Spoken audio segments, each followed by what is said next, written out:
es para toda la iglesia, pero muy particularmente el Señor quiere hablarle a ustedes, jóvenes. Y yo me voy a estar dirigiendo a toda la iglesia, pero quiero estarlos viendo a ustedes. Y espero que ustedes pongan mucha atención en esta mañana a la palabra de Dios. Quiero que ustedes abran sus corazones. Y quiero que el Señor haga algo en ustedes el día de hoy. Porque se necesita levantar una nueva generación en este planeta. Una generación de Elías, de jóvenes profetas, de señoritas profetisas, de jóvenes llenos del Espíritu Santo, llenos de la palabra de Dios en sus corazones. Mírenme, todos están agachados, todos están agachados así, nadie me quiere ver. Todos, estoy hablando y todos agachados. Hasta me hacen sentir viejo. Dios está por hacer algo en nuestros días que nuestra mente no consigue imaginar. Y Dios quiere usarlos a ustedes. Dios quiere usar a la iglesia en general, pero específicamente Dios quiere usar a los jóvenes. Y ojalá el día de hoy escuchemos la palabra que Dios tiene para nosotros. Vamos a abrir la Biblia en el libro de Daniel, por favor. Haz porque está en la segunda fila de aquí al lado, Señor. Daniel.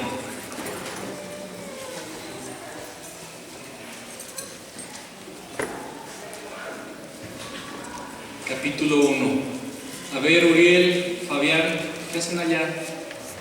De acá está el hijo de Frank. Estás bien lejos. Vente para acá poquito. Para acá, chulo. Para que siéntate acá. Ahí al lado de Carmen hay una silla. Y Israel, Uriel, siéntense acá. Enfrente, vénganse para acá, muchachos. No les saquen. De aquí van a salir de misioneros a China, a Afganistán, de un país así bien difícil.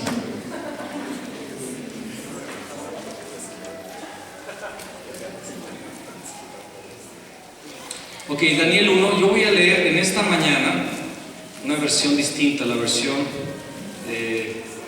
internacional, la nueva versión internacional. Espero que todos tengan sus Biblias.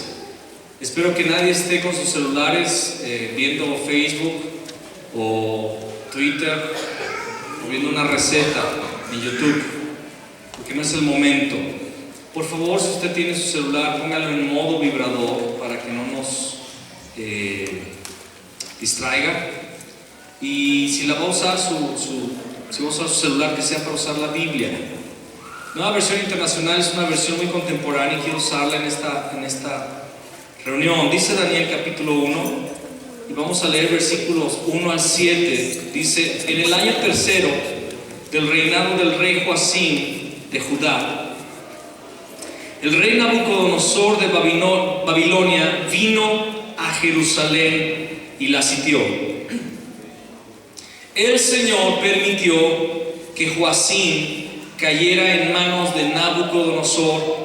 Junto con él cayeron en sus manos algunos de los utensilios del templo de Dios, los cuales Nabucodonosor se llevó a Babilonia y puso en el tesoro del templo de sus dioses. Además, el rey le ordenó a Aspenaz, jefe de los oficiales de su corte, que llevara a su presencia a algunos de los israelitas pertenecientes a la familia real y a la nobleza. Debían ser jóvenes apuestos. Dile al que está a tu lado, ahí te hablan. Puro artículo de primera, como el día de hoy se ve aquí, ¿verdad? Debían ser jóvenes apuestos y sin ningún defecto físico, que tuvieran aptitudes para aprender de todo y que actuaran con sensatez, jóvenes sabios y aptos para el servicio en el palacio real, a los cuales Aspenaz debía enseñarles la lengua y la literatura de los babilonios. El rey les asignó raciones diarias de la comida y del vino que se servía en la mesa real. Su preparación habría de durar 3 años, después de lo cual entrarían al servicio del rey. Entre estos jóvenes se encontraban Daniel, Ananías, Misael y Azarías, que eran de Judá, y a los cuales el jefe de oficiales les cambió el nombre. A Daniel lo llamó Beltsasar, a Ananías Sadrach, a Misael Mesac y a Azarías Abed-Nego. Ahí vamos a detener nuestra lectura un momento. Vamos a orar. Cierre sus ojos, por favor. Señor, háblanos en esta tarde, te lo pedimos. Señor, enciende nuestros corazones en este día. Que haya un cambio radical en nuestra manera de pensar el día de hoy, en nuestras metas, en nuestros sueños, en nuestros propósitos. Señor, concédenos recibir un cambio de corazón en esta tarde. Espíritu Santo, tú eres Dios y tú has sido dejado en la tierra para guiarnos a Cristo, para guiarnos al Padre. Espíritu Santo, te suplicamos que vengas y tomes el control de esta reunión, que quites todo sueño demoníaco en nuestras vidas, que quites, Señor, toda apatía satánica de nuestro corazón, que arrebates, Señor, en este momento todo impedimento, que derribes toda oposición, toda barrera que ha estado, Señor, levantada en nuestros corazones para no oír tu palabra en todo este tiempo, en todos estos años. Señor, destruye las fortalezas que se han levantado en nuestros corazones. Derriba los argumentos que Satanás ha infiltrado en nuestras mentes. Y que en este día, Señor, tu palabra sea viva y eficaz y cortante como espada de 2 filos. Que penetre en nuestros pensamientos y las intenciones de nuestro corazón. Y que hoy, Señor, produzca en nosotros un verdadero cambio. No un cambio mental, no un cambio solamente mental o solamente en nuestras fuerzas, sino un cambio en el Espíritu, por tu Espíritu. Tu palabra dice: si el Hijo de Dios, si el Hijo os libertare, seréis verdaderamente libres. Y nosotros tenemos fe en el Hijo de Dios, en el verdadero y único Hijo de Dios, que tiene poder para hacernos libres. En esta tarde, libértanos de nuestras cadenas. En el nombre de Cristo Jesús. Amén y amén. Jóvenes, les pido que estén viéndome a los ojos, ¿sí? ¿Sí? Algunos dicen sí. Se les va la mirada porque está difícil a veces mirar a los ojos. Dice la palabra que en el año 3 del reinado de Joacim, rey de Judá. Este momento en la palabra es un momento donde Dios había estado profetizando a través de varios profetas que la destrucción venía sobre Jerusalén, venía sobre todo Israel. La nación de Israel había pecado, había olvidado el pacto que Dios les había dado a través de Moisés. ¿Y cuál era el pacto? Una adoración exclusiva. Di conmigo: adoración exclusiva. Como nación, ellos eran una nación exclusiva para adorar a Dios, el único Dios verdadero. En esa época, como el día de hoy todavía, había muchos dioses en las naciones. Las naciones adoraban distintos dioses, diversos dioses. Y las naciones tenían adoración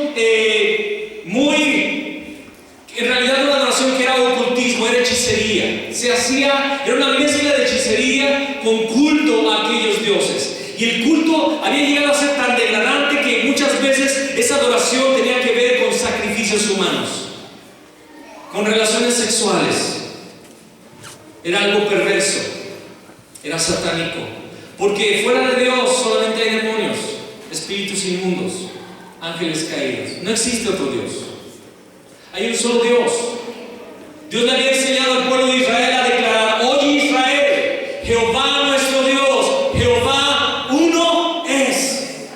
Y amarás al Señor tu Dios de todo tu corazón, con toda tu alma, con toda tu mente y con todas tus fuerzas.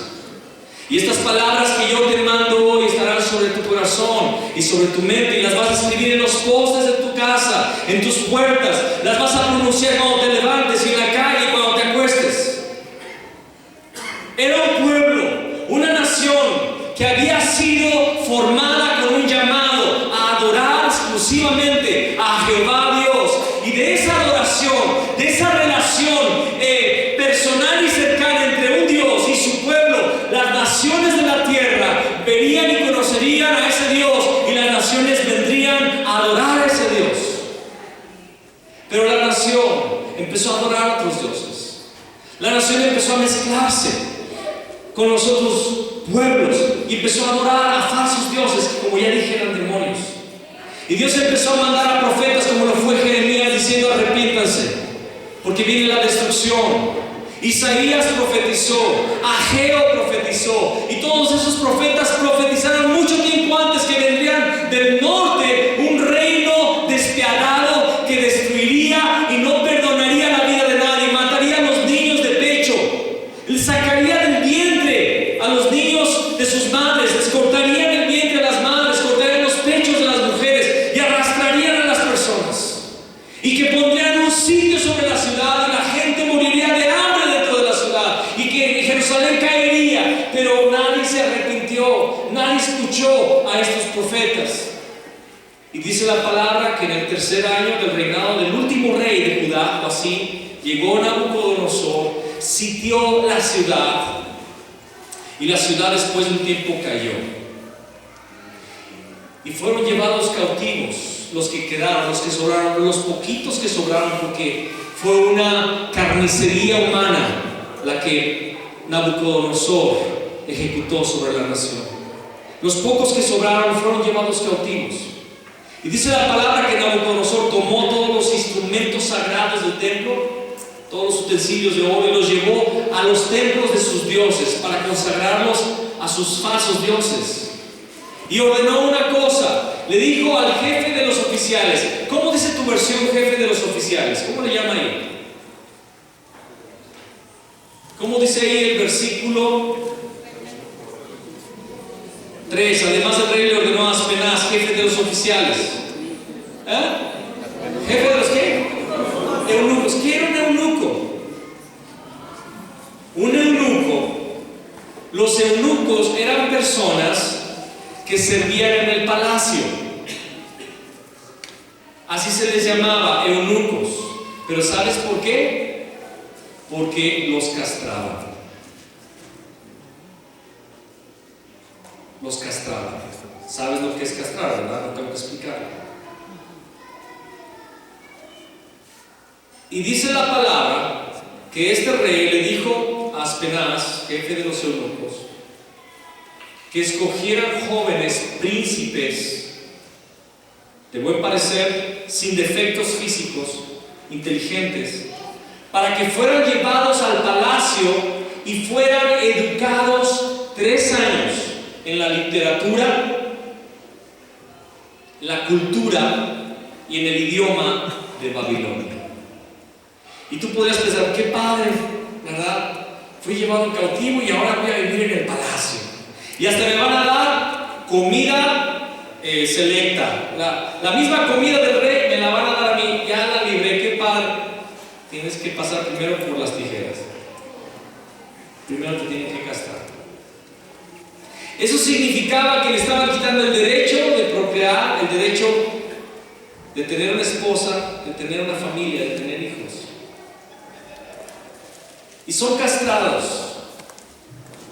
Y el rey ordena que sean entrenados. Y entre estos jóvenes, vemos en el versículo 6, entre estos jóvenes se encontraban Daniel, Ananías, Misael y Azarías, que eran de Judá.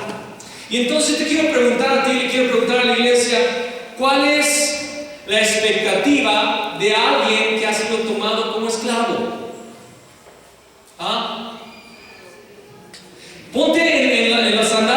personas, su nación acaba de caer. Ellos tienen todavía fresco en su mente las imágenes de una nación que está quemada por el fuego. Ellos todavía pueden escuchar los gritos de las mujeres llorando por los hijos que han sido pisados por los soldados babilonios. Ellos todavía están escuchando los gritos desgarradores de las madres y de los padres que lloran porque los soldados están matando a la familia, destruyendo la casa, destruyendo el templo. Ellos todavía se acuerdan cómo han estado durante el sitio con hambre. Algunas personas llegaron a comerse a sus hijos por causa del hambre. Y ellos tienen esto en su mente. Ahora ellos han regresado encadenados y llegaron a este lugar, y de entre todos sus parientes y de entre toda la nación los toman a ellos aparte porque son jóvenes príncipes y les dicen: ahora ustedes van a vivir en el palacio. Y después los llevan a un cuarto y los castran. Sales de ese cuarto, quiero que tú entiendas lo que le pasó a Daniel, Ananías, Misael y Azarías. Sales de aquel cuarto, te acaban de castrar, y ahora te dicen: ahora ustedes van a hacer lo siguiente, van a comer de la comida que les vamos a dar todos los días, porque el rey quiere que coman una comida especial, porque ustedes van a ser personas que van a servir en el palacio. Ustedes van a aprender nuestra lengua, van a olvidar su lengua, van a aprender nuestra lengua, van a aprender nuestra cultura. Cuando dice literatura, estaba hablando de aprender todas las ciencias de esa nación. Y eso no era nada más matemáticas o ciencias naturales, sino también astrología y el estudio de los astros, el estudio de las cosas espirituales. Entre todos ellos se encontraban hechiceros, necromantes, agoreros, porque en ese tiempo la ciencia era un todo. Ustedes van a aprender todo esto, y ustedes después de 3 años van a ser entrevistados por el rey Nabucodonosor. Y no solamente pasó esto, jóvenes, sino que dice la palabra en el versículo 7: a los cuales el jefe de oficiales les cambió el nombre. Ahora ustedes ya no se van a llamar como se llamaban antes. Ahora ustedes se van a llamar de una forma distinta. Nosotros les vamos a poner nombres nuevos. A Daniel le puso ¿qué nombre? Belsasar. A Ananías ¿qué nombre le fue dado? Sadrach. A Misael, Mesac. Y a Azarías, Abednego. Para nosotros tal vez no tiene gran chiste esto, pero para estos jóvenes sí. Porque para un israelita, escúchame, un israelita, cuando recibía su nombre, sus padres escogían de forma muy específica y muy selectiva el nombre. ¿Sabes por qué? Porque en Israel se sabía lo siguiente: el nombre determina su futuro y su propósito. Tú vas a encontrarte en todos los personajes hebreos de la Biblia que sus nombres hablaban algo de su llamado. A Daniel se le había puesto Daniel por una razón. Daniel significa Dios es mi juez. Entonces, cuando llamaban a Daniel, él no solamente escuchaba un nombre, él escuchaba una declaración profética. Él escuchaba: Dios es mi juez, ven. Era un recordatorio de la esencia que Dios le había llamado a ser, del propósito por el cual él vivía. Y yo te quiero decir a ti, joven, que tú tienes un propósito. Tal vez tu nombre no lo diga, porque muchos de nuestros padres nada nos pusieron lo que les gustaba, cómo sonaba, ¿verdad? A unos le están poniendo Neymar, ¿verdad? A otros le están poniendo Messi, ¿verdad? Porque es lo de moda. Pero en ese tiempo no era así, y aún así tú tienes un propósito de parte de Dios. Cuando Dios te ve, hace poco estábamos en unos 15 años, el sábado pasado, y yo estaba hablando de Esther para esta señorita que estaba cumpliendo años, y a cada rato que yo le hablaba le decía a esta señorita: yo no sé, pero siento cuando te quiero llamar por tu nombre, se llama Carla, ¿verdad? Le dije: siento de llamarte Esther, porque en Cristo tú Tú tienes, y de hecho la palabra lo dice en Apocalipsis, que vamos a recibir una piedrecita con un nombre nuevo, una identidad nueva, la identidad que Dios nos ha dado siempre. Tú tienes un propósito y un destino. ¿Y sabes qué? Para Daniel, para sus amigos Ananías, Misael y Azarías, para ellos parecía que todo había terminado. Si ellos hubieran tenido sueños, para ellos ya habían acabado, porque ellos ahora eran esclavos y castrados, siervos de un rey pagano, a miles de kilómetros de distancia de su nación. Ya no tienen familia, ya no está papá y mamá, ya no están sus hermanos. Y si están de esclavos en otro lugar. Ellos pudieron haberse dado por vencidos en ese momento. Y aún agregándole a eso, le cambian el nombre a Daniel, que significa Dios es mi juez. Le cambian el nombre a Belsasar, que significa el guardador de los tesoros escondidos de Bel. ¿Y sabes quién era Bel? El dios pagano de Babilonia. Un demonio, por cierto. Un espíritu inmundo que estaba sobre la nación, sobre el rey, destruyendo naciones. Ahora, en lugar de retener la identidad, Dios es mi juez, ahora Daniel, le quieren cambiar la identidad y le quieren hacer pensar: ahora tú eres el guardador de los tesoros escondidos de nuestro Dios, de Bel.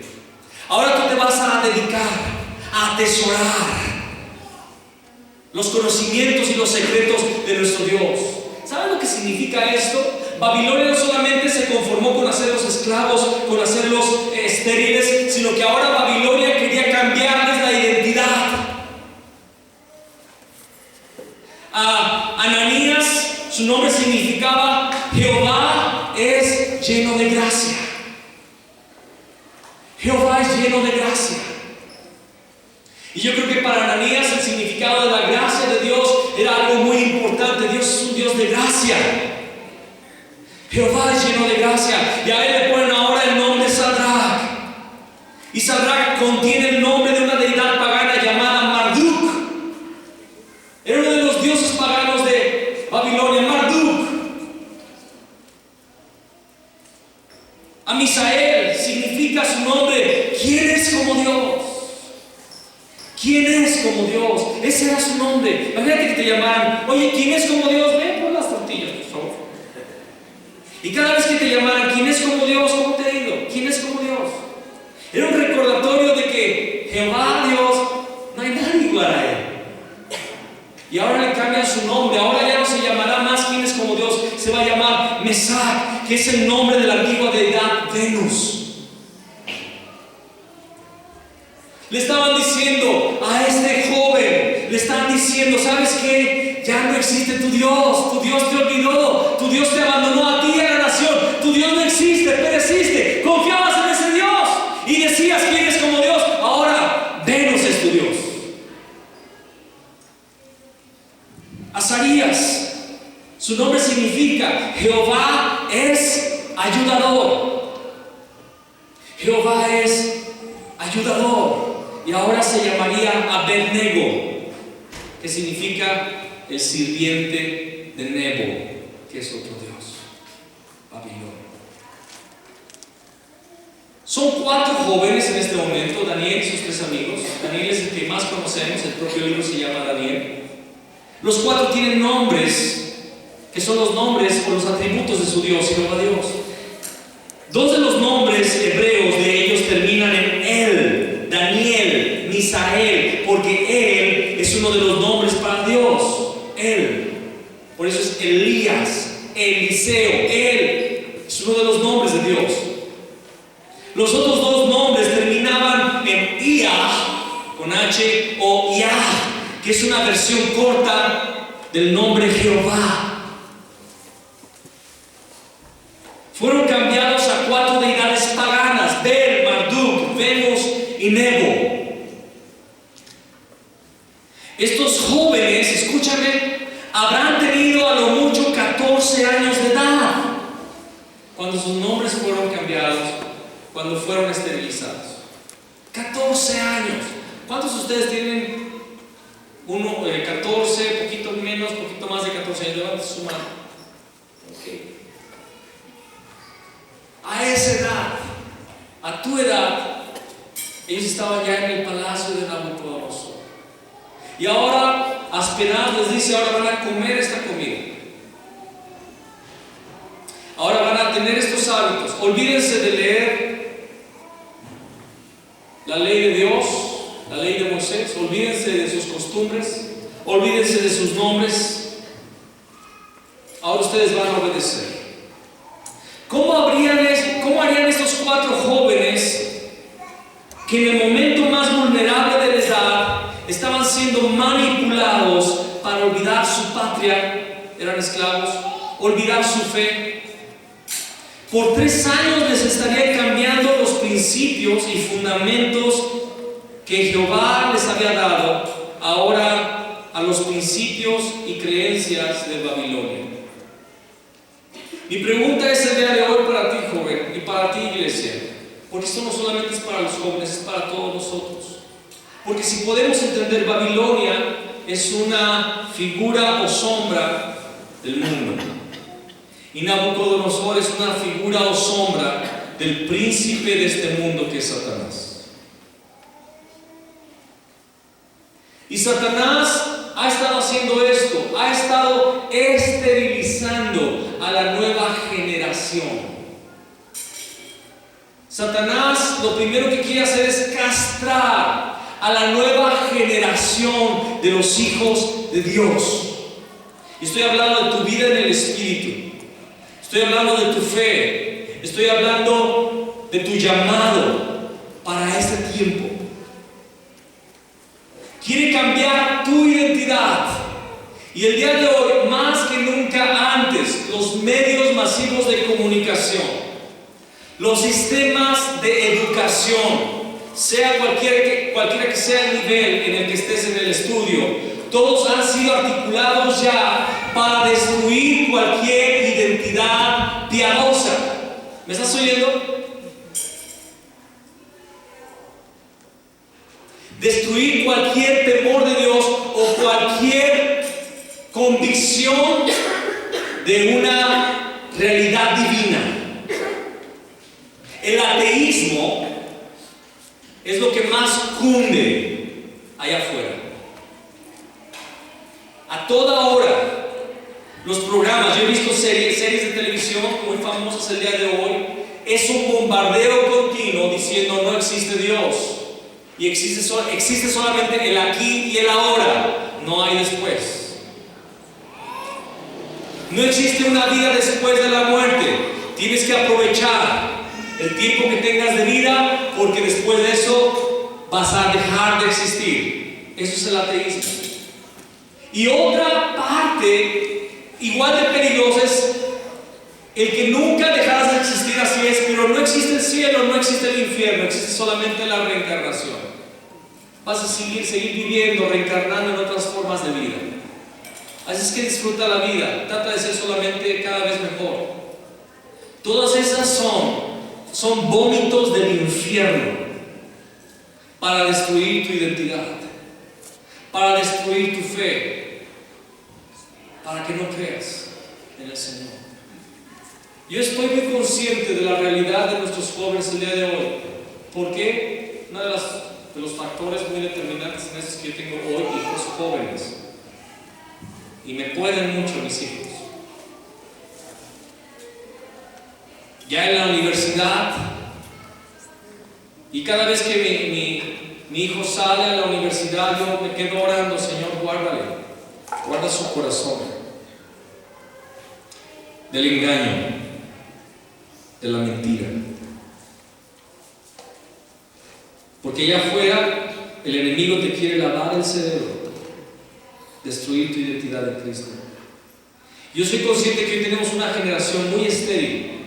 Y discúlpame si te sientes ofendido con lo que estoy diciendo, porque Dios quiere cambiarlo, no te estoy maldiciendo. Estoy hablando de la realidad de la juventud del día de hoy. Tenemos una juventud estéril que no tiene convicciones, que no tiene carácter cristiano, que no tiene una fe genuina, que le cuesta buscar al Señor y que muchas veces hasta le cuesta creer que existe un Dios.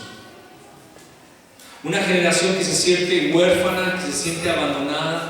una generación que no se siente con futuro o con propósito, una generación que tiene temor del día del mañana y que trata de llenar ese hueco con satisfacciones momentáneas, con amistades, con cosas pasajeras. Una generación que está siendo atacada por la inmoralidad sexual en todo su apogeo, en todo su auge. Todas las películas, cualquier película que veamos, a la que nos metamos